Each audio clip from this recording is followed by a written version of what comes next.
రాజ్యాంగబద్ధంగా ఆర్టికల్ 14 ప్రకారం కానీ ఆర్టికల్ 16 క్లాజ్ 4 ప్రకారం కానీ బలహీన వర్గాలకు ఎస్సీలు కావచ్చు, ఎస్టీలు కావచ్చు, వెనకకు నెట్టివేయబడ్డ తరగతులు అంటే ఓబీసీలు కావచ్చు, రిలీజియస్ మైనారిటీలు కావచ్చు, పర్సన్స్ విత్ డిజేబిలిటీ అంటే దివ్యాంగులు కావచ్చు, స్పోర్ట్స్ కోటా కావచ్చు, లేకపోతే ఇప్పుడు కొత్తగా అగ్రవర్ణాల్లో ఉండే పేదలు కావచ్చు, వీళ్ళందరికీ కూడా రాజ్యాంగబద్ధంగా రిజర్వేషన్లు ఇవ్వాలి.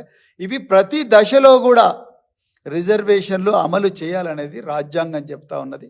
చాలా పబ్లిక్ సర్వీస్ కమిషన్స్ కూడా ఇదే విషయం చెప్తున్నాయి. సుప్రీంకోర్టు ఎన్నో సందర్భాల్లో జడ్జిమెంట్లో కూడా చాలా స్పష్టంగా సామాజిక న్యాయం పాటించాలని చెప్పి సుప్రీంకోర్టు చెప్పింది. కానీ ఇవాళ తెలంగాణ ప్రభుత్వం, తెలంగాణ పబ్లిక్ సర్వీస్ కమిషన్ ఈ ప్రాథమిక సూత్రానికి, రాజ్యాంగబద్ధమైన సూత్రానికి తూట్లు పొడుస్తూ ఉన్నది. దానివల్ల చాలామంది నిరుద్యోగులకు అన్యాయం జరుగుతున్నది.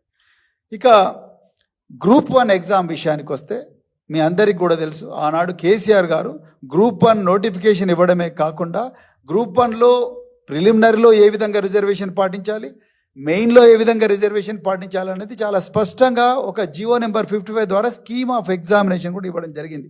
కానీ ఈరోజు రేవంత్ రెడ్డి గారి ప్రభుత్వం నిరుద్యోగులను ఆదుకుంటామని చెప్పి, జాబ్ క్యాలెండర్ ఇస్తామని చెప్పి నిరుద్యోగులను మోసం చేస్తూ, నిరుద్యోగుల్లో సామాజిక న్యాయం కూడా పాటించకుండా, రాజ్యాంగం చెప్పిన ఇవి పాటించకుండా జీవో 29 తీసుకొచ్చి, దానికి ఉదాహరణకు మీకు గ్రూప్ 1లో 563 పోస్టులు ఆనాడు కేసీఆర్ గారు 503 పోస్టులకు ఇస్తే, ఈ ప్రభుత్వం 60 పోస్టులు ఎక్స్ట్రాగా కలిపి 563 పోస్టులకు 21 జూన్ 2024లో మరి మళ్ళీ ఇచ్చి, తర్వాత ఎగ్జాము జూన్ 9 నాడు కండక్ట్ చేసిండ్రు. రిజల్ట్స్ జూలై 28 నాడు రిజల్ట్స్ డిక్లేర్ చేసిండ్రు.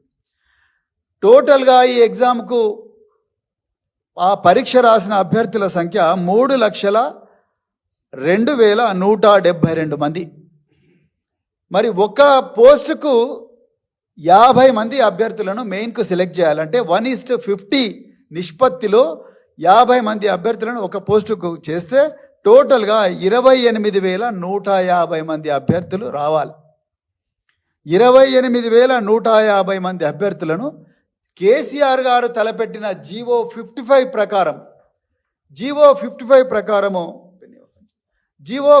ప్రకారం సెలెక్ట్ చేస్తే, అందులో ఈ 563 పోస్టుల్లో రిజర్వ్ చేయబడని అంటే ఓపెన్ కాంపిటీషన్ ఓసీ కోటాలో ఉండే పోస్టులు 209. అంటే ఈ 40%, ఈ ఎల్లో పచ్చ కలర్లో ఉన్న ఈ పోస్టులు 209. వీటి కోసం 10,450 మంది అభ్యర్థులను 1:50 నిష్పత్తిలో సెలెక్ట్ చేయాలి. అదేవిధంగా మిగతా ఏవైతే పోస్టులు ఉన్నాయో ఆ పోస్టులు 60% పోస్టులు ఏవైతే ఉన్నాయో ఆ 60% పోస్టులు టోటల్గా 17,700 మంది అభ్యర్థులను సెలెక్ట్ చేయాలి. తెలంగాణ పబ్లిక్ సర్వీస్ కమిషన్ ప్రభుత్వ ఆదేశాల మేరకు అది జీవో 55 చెప్తున్నది.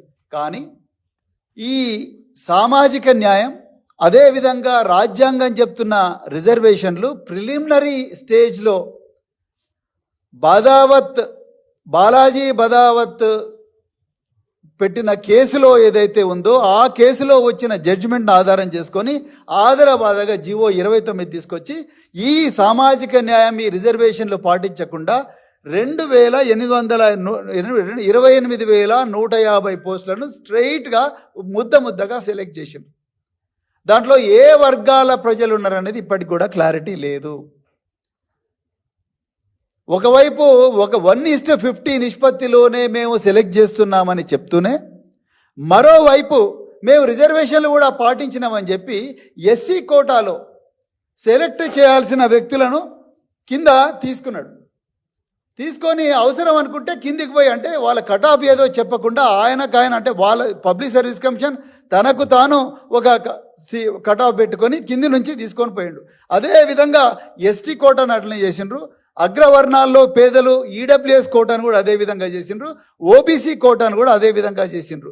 ఈ 28,150 ఈ ముద్దలో ఎంతమంది ఎస్సీ అభ్యర్థులు ఉన్నారు, ఎంతమంది ఎస్టీ అభ్యర్థులు ఉన్నారు, ఎంతమంది మరి అగ్రవర్ణాల్లో పేదలు ఉన్నారు, ఎంతమంది ఓబీసీ అభ్యర్థులు ఉన్నారు, ఎంతమంది స్పోర్ట్స్ కోటాలు ఉన్నారు, ఎక్కడ కూడా చెప్పడం లేదు.